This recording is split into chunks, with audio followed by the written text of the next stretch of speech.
महाभारत के उस युद्ध में अगर वो महाबली होते तो क्या हस्तिनापुर में कोई जीवित रहता? महाभारत की कड़वी सच्चाई क्या आप जानते हैं कि क्यों इन्हें शीशदानी के नाम से पूजा जाता है? इनका इतिहास क्या है?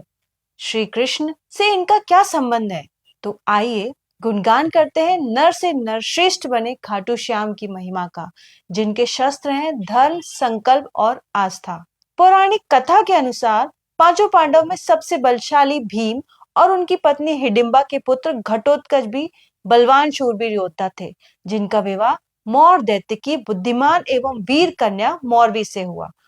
मौरवी ने एक बालक को जन्म दिया। जन्म लेते ही बालक एकदम से ही बड़ा हो गया।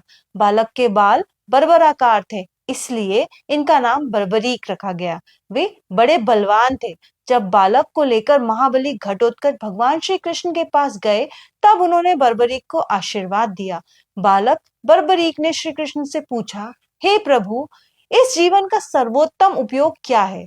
उनके विचार से श्री कृष्ण बड़े प्रसन्न हुए और इन्हें सुहृदय नाम दिया। श्री कृष्ण ने कहा कि हे पुत्र, इस जीवन का सर्वोत्तम उपयोग परोपकारी व निर्बल का साथी बनकर सदैव धर्म का साथ देने में ही है। इसके लिए तुम्हें शक्तियों का अर्जन करना पड़ेगा। इसलिए तुम गुप्त स्थान में जाकर सिद्ध अंबिकाओं व नवदुर्गा की आराधना कर शक्तियां प्राप्त करो।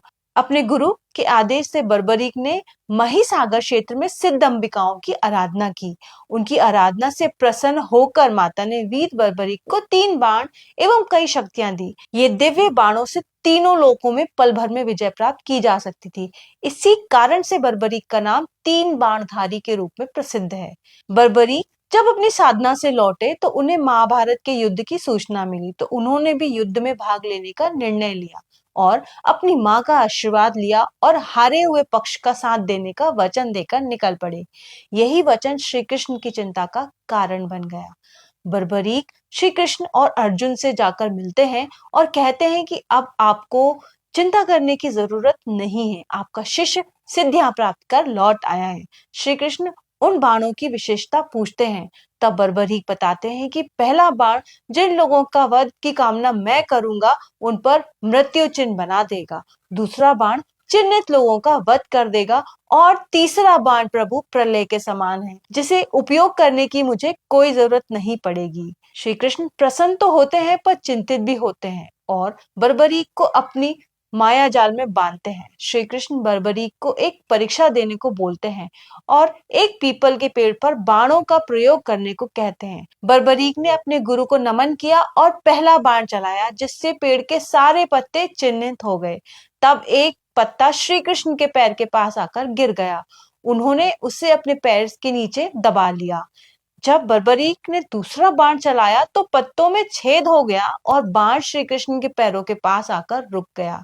तब बर्बरीक ने उन्हें अपना पैर वहां से हटाने की प्रार्थना की। श्री कृष्ण बर्बरीक के पराक्रम से प्रसन्न हुए। उन्होंने पूछा कि पुत्र, तुम किस पक्ष की तरफ से युद्ध करोगे?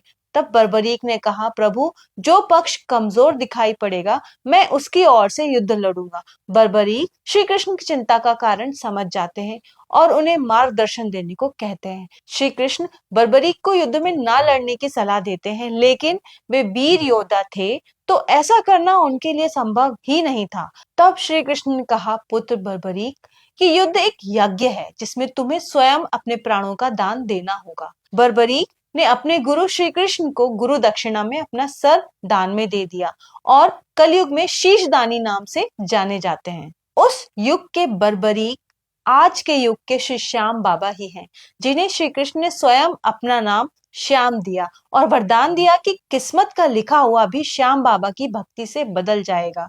सभी तुम्हारे मस्तक की पूजा करेंगे।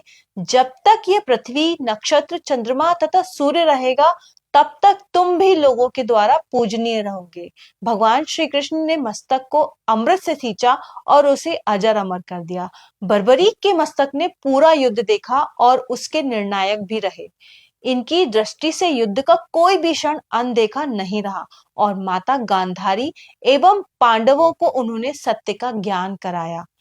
मान्यता के अनुसार महाभारत का युद्ध खत्म होते ही श्री कृष्ण ने बर्बरीक का शीश रूपवती नदी में बहा दिया था। आखिर कैसे अस्तित्व में आया, कहां से प्राप्त हुआ था बाबा श्याम का शीश। कलयुग में इसके बाद की कहानी शुरू होती है राजस्थान के सीकर जिले के खाटू गांव में। एक दिन वहां से गाय गुजर रही थी, उसके थनों से अपने आप ही दूध बहने लगा। यह देखकर गांव वाले हैरान हो गए और खाटू के राजा को यह खबर पहुंचाई। राजा यह देखने उस जगह पर पहुंचे, तब उन्हें वह सपना याद आया कि भगवान श्री कृष्ण उन्हें बोल रहे हैं कि एक शीश गांव में किसी स्थान पर दफना हुआ है, उसे निकलवाकर खाटू में मंदिर स्थापना कराओ। वे कलयुग के श्याम हैं, खाटू श्याम। और जिस जगह से श्याम बाबा प्रकट हुए थे वह कुंड बन गया, जिसे श्याम कुंड के नाम से जाना जाता है, तथा वहां स्नान करने से हर मनोकामना पूर्ण होती है। श्याम बाबा को प्रिय है इत्र, गुलाब के फूल, कच्चा दूध, खीर, चूरमा, निशान व नारियल। अगर आप भी अपने जीवन में किसी चमत्कार की उम्मीद रखते हैं तो एक बार खाटू श्याम जी के दरबार में जरूर जाएं और दर्शन पाएं। जय श्री श्याम, जय श्री खाटू श्याम।